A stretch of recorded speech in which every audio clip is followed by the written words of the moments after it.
تھوڑا ان کو بہت ساری مشکلات کا سامنا بھی کرنا پڑتا ہے یہاں پہ آ کے. پہل تو جو وائلٹ ہوتی ہے they both didn't want children, کیونکہ ان کو پتا تھا جس طرح کی ہماری لائف ہے ہمیں بچے یہاں نہیں پیدا کرنے چاہیے. Violet has 3 miscarriages, fine. But when she turned 40, جب وہ 40 سال 50 ایئرس کے ہوتے ہیں, they were utterly frustrated both of them, دونوں بہت زیادہ پریشان ہوتے ہیں اور لائف میں بڑی بیزاری پھر اور ایشوز آنا شروع ہو جاتے ہیں. یہ ہمارے پروٹیگنسٹ ہیں جو, اور میں وائلٹ کی بات کر رہا ہوں. یہ دونوں کا کریکٹر تھوڑا بہت آپ کو کلیئر ہو گیا ہوگا. جو اس کی مطلب ڈیٹیل ہے وہ آگے سمری میں آپ پڑھ لیں گے. باقی پیشے کے اعتبار سے جو وائلٹ تھیں وہ ایک ہیئر ڈریسر تھی, اس کے پاس لائسنس نہیں تھا. She was an unlicensed hairdresser, اور یہ مطلب کیونکہ ہمبل بیک گراؤنڈ تھا, بڑے غریب گھر سے تھی, اس کے پاس کوئی اپنا سیلون بھی نہیں تھا.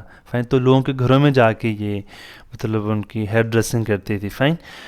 تو that's all about these 2 characters. بس اس کو اتنے ہی آپ دیکھیے. پھر اس کے بعد آپ دیکھیں ایک اور کریکٹر آگے آئے گا, وہ ہے ڈورکس, DORCAS. اب اس کا بیک گراؤنڈ بھی ایسا ہی ہے کہ اس کی ماں کو اس کے جو ڈولز کی کلیکشن تھی اس کو, گھر کو, سب کو جلا دیا گیا تھا. پھر یہ اپنی ایک آنٹی ایلس کے پاس آ جاتی ہیں. فائن.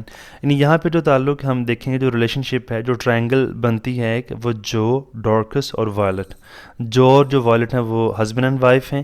جو ڈورکس ہے وہ آپ کہہ لیں کہ اس کی گرل فرینڈ ہے, 17 ایئرز اولڈ, رائٹ. اس کی یہ 17 ایئرز اولڈ ہے, 17 سال اس کی عمر ہے.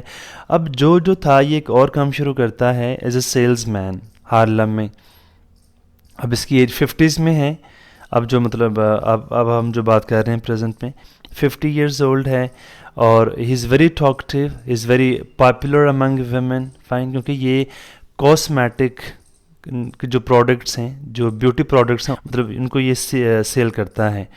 تو اسی مطلب کاروبار کے دوران, اسی مارکیٹنگ کے دوران یہ ڈورکس سے ملاقات ہوتی ہے, جو ڈورکس اپنی آنٹی ایلس کے ساتھ رہتی ہیں. اب وہاں پہ جب یہ دونوں مطلب ان کا انٹریکشن ہوتا ہے, they started meeting each other. اب جو اور ڈورکس, ایک اور کریکٹر ساتھ ہی میں نام لے دوں جس کا نام ہے مس مالون, MALVONNE, مس مالون ایڈورڈ, EDWARD. اب مس مالون ایڈورڈ جو ہے وہ ان دونوں کو ایک جگہ پرووائڈ کرتی ہے, ایک روم پرووائڈ کرتی ہے. They both started meeting each other, دونوں وہاں پہ رہنا شروع کر دیتے ہیں. They developed love affair, right. دونوں کا آپس میں ریلیشن ڈیولپ ہو جاتا ہے. اب مطلب اب جو ہوتا ہے وہ تھوڑا پوزیسو ہونا شروع ہو جاتا ہے, ڈیمانڈنگ پوزیسو.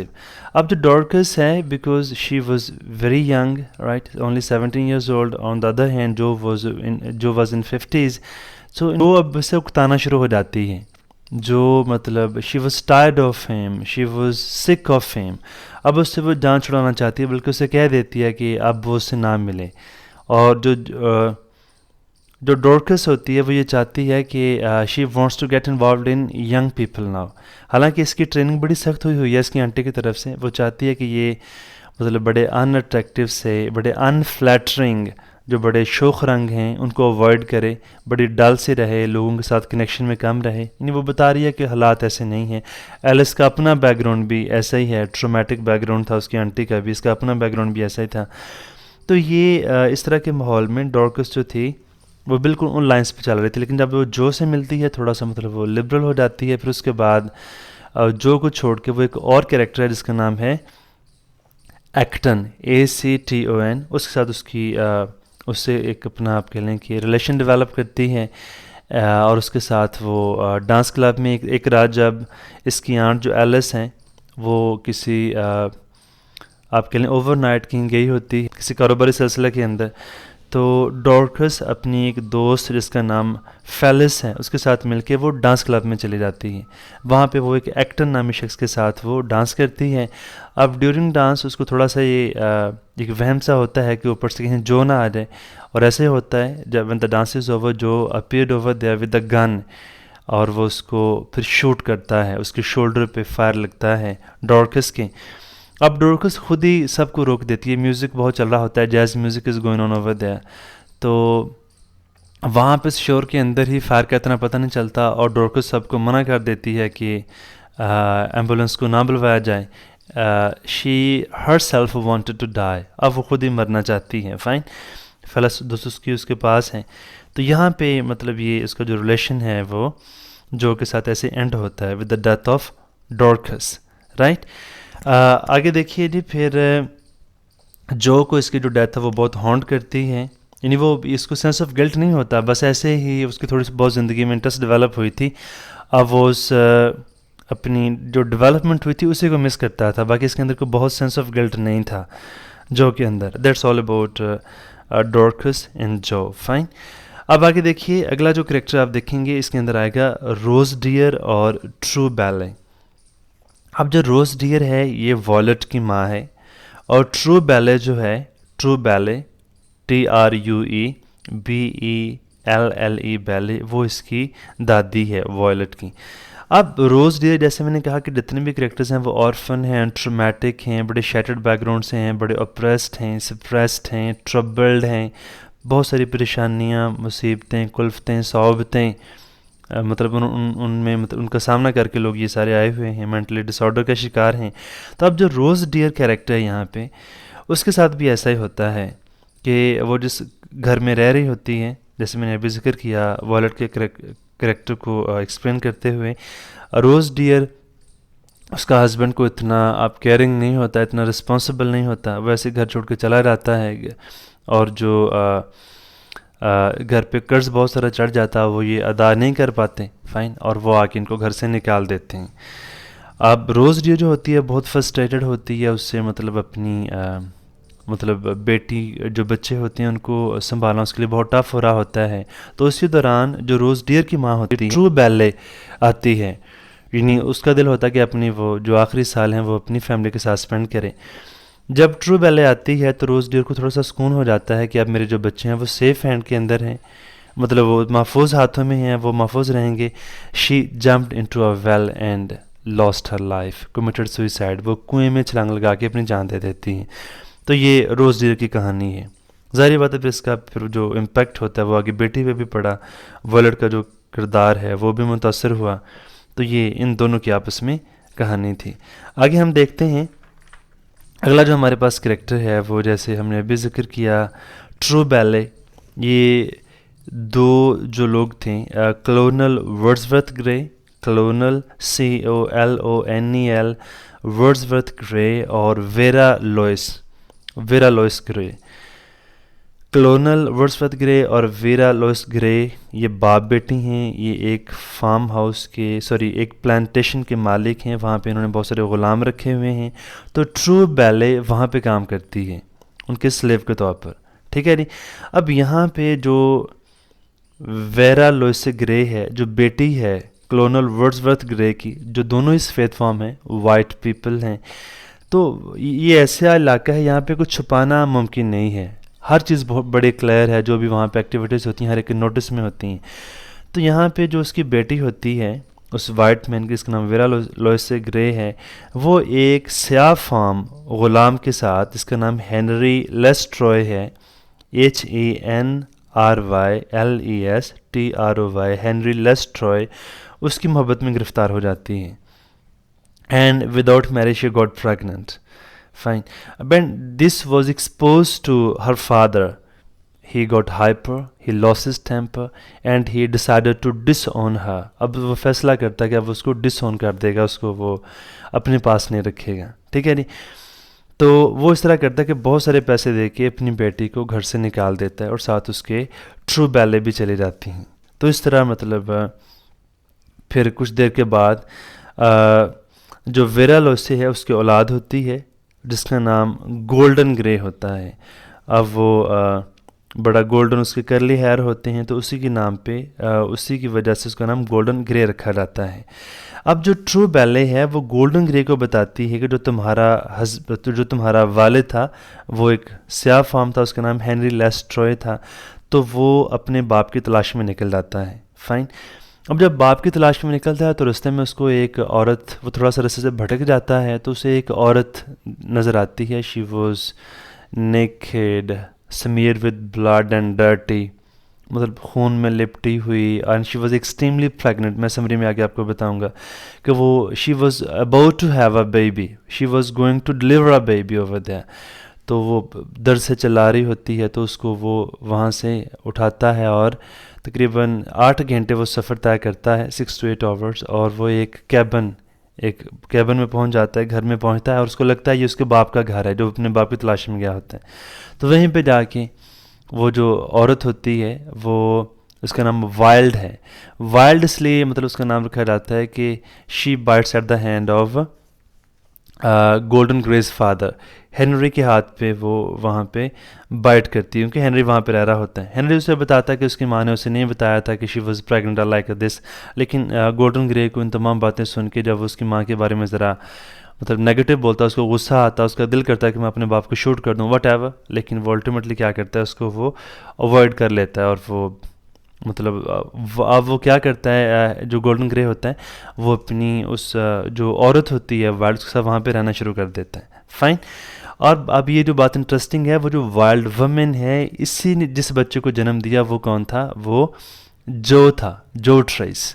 فائن. ابھی وہ اس کی تلاش میں نکلتا ہے اسے ملنے کی. یہ بڑا مطلب ایک کمپلیکس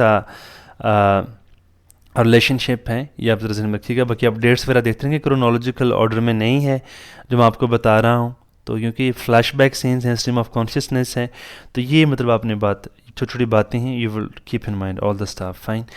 چلیں ہم اس کو اب کنکلوڈ کرتے ہیں. اینڈ پہ آپ دیکھیے ان کی جو مطلب فیلس دوست ہوتی ہے ڈورکس کی، اینڈ پہ وہ یہ چاہتی ہے کہ جو اور وائلٹ کی زندگی بہت زیادہ ڈسٹرب تھی ڈورکس کی ڈیتھ کی وجہ سے، تو وہ چاہتی ہے کہ اب ان کا آپس میں تھوڑا سا پیچ اپ ہو جائے. یہ اپنی وہ جو they can get their life, they should get their life back, وہ اپنی زندگی اب واپس لے لیں، انجوائے کرنا شروع کر دیں. تو وہاں پہ جا کے بڑے ہی کائنڈ ورڈس میں ان کو سمجھاتی ہے، ان کو وہ پکچر بھی دکھاتی ہے ڈورکس کی وائلٹ کو. تو اس پہ اس کی باتوں کا ان پہ اثر ہوتا ہے. تو ونڈو میں سے ایک، اب بھی میں اختتام کی طرف چل رہا ہوں، دا and is drawing nearer now. اب کھڑکی سے باہر سے نا کچھ جیز میوزک اس کی ایک آواز آتی ہے اور وہ ڈانس کرنا شروع کر دیتے ہیں. نی دے گیٹ ہیپی اگین، جو اور وائلٹ، اور اس کو بھی انوائٹ کرتے ہیں کہ آپ بھی ڈانس میں شامل ہو جائیں، جس طرح وہ بوڑھے فن انداز میں ڈانس کر رہے ہوتے ہیں. But she decline the offer, لیکن وہ مطلب اس ڈانس میں شریک نہیں ہوتی ہے. اور اسی کے ساتھ ہی یہ ناول اپنے اختتام کو پہنچتا ہے. کلیئر ہو گئی بات؟ So that's all about today's novel. بس اس کے بعد اب آپ نے سمری سننی ہے. I think it would be clear to all of you. اب ذرا جیز جو میوزک ہے، اب یہ آپ یہ بھی کہہ سکتے ہیں یہاں پہ کہ ان کا ٹریڈیشنل میوزک ہے افریقنس کا. اب جیز کا جو نام رکھا گیا وہ یہ بھی چاہ رہے ہیں کہ while living in American society they want to establish African culture. یعنی یہاں پہ جو بہت بڑا ایک تھیم بیٹے یہ بھی ہے آئیڈینٹی کرائسس کا. اب جب ڈفرینٹ کلچرز آپس میں مطلب مکس اپ ہوتے ہیں، یہ مطلب نیچرل بات ہے.